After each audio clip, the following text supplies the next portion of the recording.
Love and greetings to you. If you are visiting this channel for the very first time, a special welcome to you. We're very different here at the Marriage Foundation.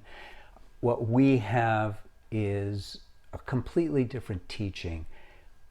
I'm the one who began the whole thing. I was a divorce mediator back in the early 2000s, and when I had a couple ask me to help them save their marriage, they had gone through couples counseling and seen therapists, but they didn't want a divorce. And so they asked me to help them. Let's face it, as a divorce mediator, I was really good at sorting things out, and communication, it's a specialty. And so I thought, okay, let me give it a try. And I asked them for some time, and I went to see some of my therapist friends, called them on the phone, talked to them, and I said, here's what's going on. What do you suggest? And they said, well, just listen to them. You know, you're good at working with people, reason things out. Maybe you can help them. And I thought, you know what? That isn't what is going to work. And so I thought about, why do people get married in the first place? It took me a while to actually come up with that question, but it's a great question. If you've done anything in your life that is going to have some consequences, you always ask, well, what am I trying to achieve? And it's the same thing with marriage. What are we trying to achieve? And I thought, well, I never asked myself that question when I first got married, way back in 1975, and that marriage didn't work. In fact, I got into being a divorce mediator because I wanted to help people bypass the courts, which are terrible. The court system and divorce is horrible. But this couple got me diving into marriage from a perspective of, how do we achieve that which people get married for? Where did they get off track? And so then I had to ask, well, what is it that we get married for? And the obvious answer, which wasn't obvious right off the cuff, is to be happy. It's not just to be with the one you love. There's so many subparts, but basically we want to be happy. We get married to be happy. We should live our lives to be happy too, but most people don't consider that either. And then, how do you get happy? What is the thing that produces true happiness? Not fleeting happiness like getting a new car or getting a raise, but real deep happiness comes from within. Love. Love is where it's at. And it was like a duh moment. So we get married for love and happiness. And then it's like, okay, what do we do to mess up our marriage? And this is where I went with the first couple, and it just started growing. And it really comes down to this topic. This topic is the top 3 problems in marriage. Now, you should subscribe now to the channel so you don't forget. But here are the top 3 problems in marriage. And I created what I call the 3 killers of marriage, and these are close to that. Number 1, getting used to each other. That's a big problem, because when we first get together with our soulmate, we're so excited. We're so happy to see them, and I'm going to say this again, because I don't think we just appear. And, I think we have seen each other before. There's beautiful stories from all religions about people who met in heaven and all that. And so we meet our soulmate, and we fall in love, and we treat them with so much love and respect. Consideration. We are complimentary. We care for them. We're constantly on our toes about what we can do for them. And slowly, we forget that. We get used to each other. And we start to take each other for granted. We complain. When you first go out with the person who you're now married to, you don't complain about anything. You may end up in a terrible restaurant and you're not going to say anything bad about it. Well, you're going to feel them out, see if they agree with you. but you're not going to say anything about them that doesn't please you. You're nice. You're always looking for things that you appreciate about them, don't you? And so this is a big problem, getting used to each other. I call it over-familiarity, where then we don't treat each other with the love, kindness, and respect that is necessary in a marriage, isn't it? Isn't it necessary in a marriage? I mean, you get married for happiness and love. You're not going to get it by being mean, condescending, unappreciative. So that's number one. Number two, this is a biggie. This is not your fault. The other one is your fault. I'll be honest. Now, we don't learn about marriage, so you could say, well, it's not my fault, I never learned about marriage, and that's true, and this is why it's so important to really watch these videos, because you're going to learn so much about marriage that you never even thought about. Well, sex, it's really not your fault, because the misunderstanding about sex in the world is just rampant. And you have sex experts. They're not, but they think they are. So we have to break down, what is sex all about in marriage? We know what it is for animals, right? Sex for an animal is all about one thing: procreation. Why? Procreation, because we all have embedded in every single cell in our body, we have this innate self-preservation. I'm going to call it a gene, but it's not a gene.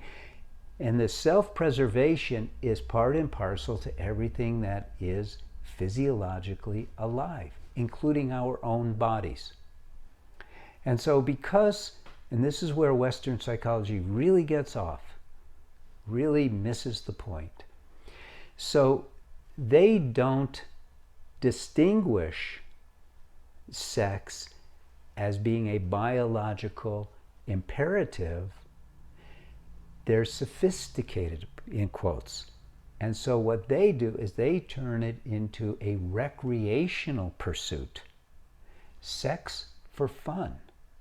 And they even do studies to talk about orgasms and talk about this and that. And they point to the fact that certain animals have been seen masturbating, and they talk about other animals that have sex for pleasure.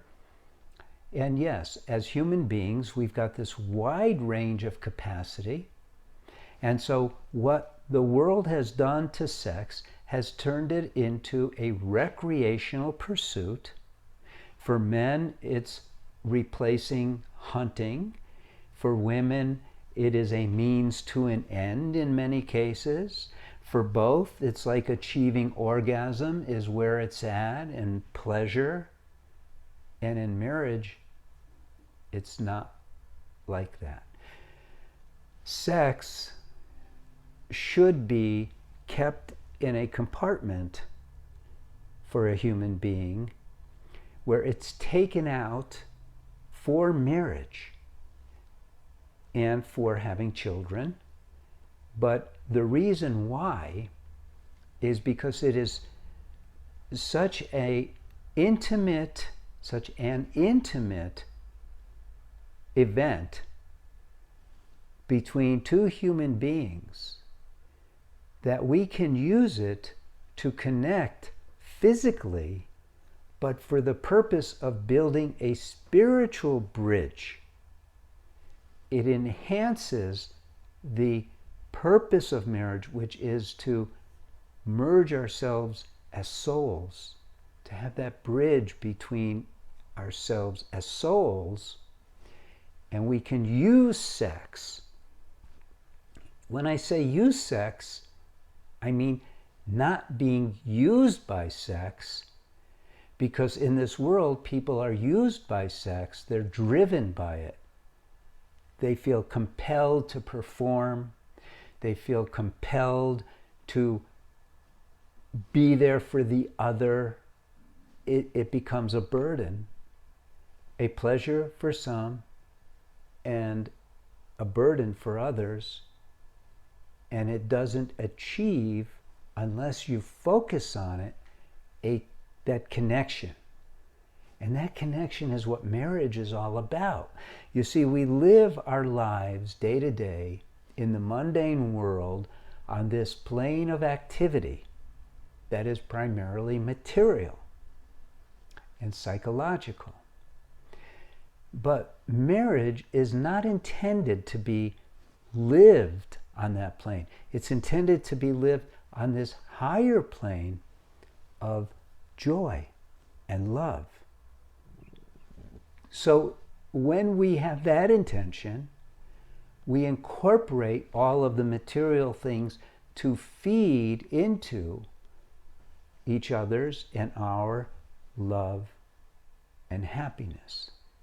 And sex, because it's taken such a high position in our society, and so much is wrapped around it, that no one talks about what it's really for us as human beings. We're not animals. We're not highly advanced animals. We're a special creation of God's. This is not a religious talk, but animals don't have what we have. They can't go, okay, we're going to use sex to create a connection. You know, just by my saying it, that that's possible.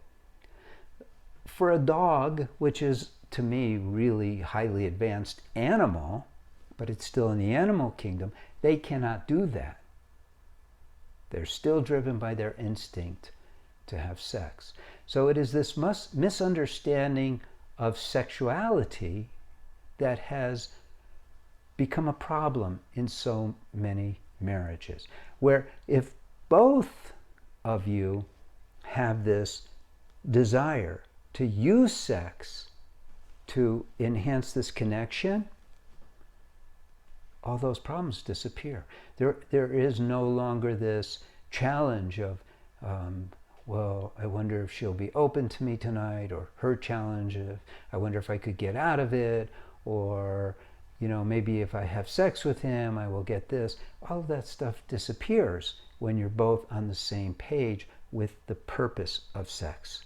But right now, it's a problem because it's so misunderstood. So I could go on about that, but you get the picture. Number 3, and this is big. This is big. So at the Marriage Foundation, we have, and if you visit our website, you'll see we have a lot of offerings, a lot of free offerings. We have articles, we have the YouTube videos where you are subscribing now. We have all kinds of information, and then we have inexpensive, affordable offerings like books, and even the courses that we have for men and women. And with the courses, and we're also training marriage counselors to be the right kind of marriage counselors. And so what I've done is I've identified what you might call the pole stars for marriage. Whether you're a marriage counselor or whether you're in a marriage, the pole stars keep you on track of where you're going with your marriage. And they are, as I've said before, the very reasons why you got married in the first place. To be happy and to experience unconditional love, meaning marital love. So if you don't behave in ways that are guided by these pole stars, you're off track, and who knows what will happen.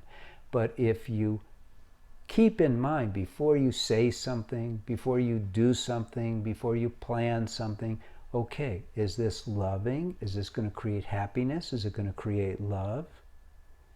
Then your marriage will benefit tremendously. So it is a problem when you forget why you got married.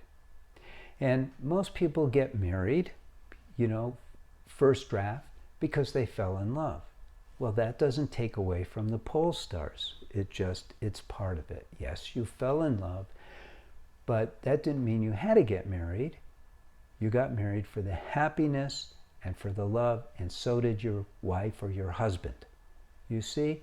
So forgetting why you got married is a real problem. Well, I hope this was helpful for you. I do hope that you like the video. I hope that you come back and visit. I hope you visit the website, scroll down, see all the offerings that we have. We also even have a feature where you could ask a counselor if you have a problem in your marriage and you want some help. So again, I'm Paul Friedman. I founded the Marriage Foundation. God bless you. Thank you, and take care.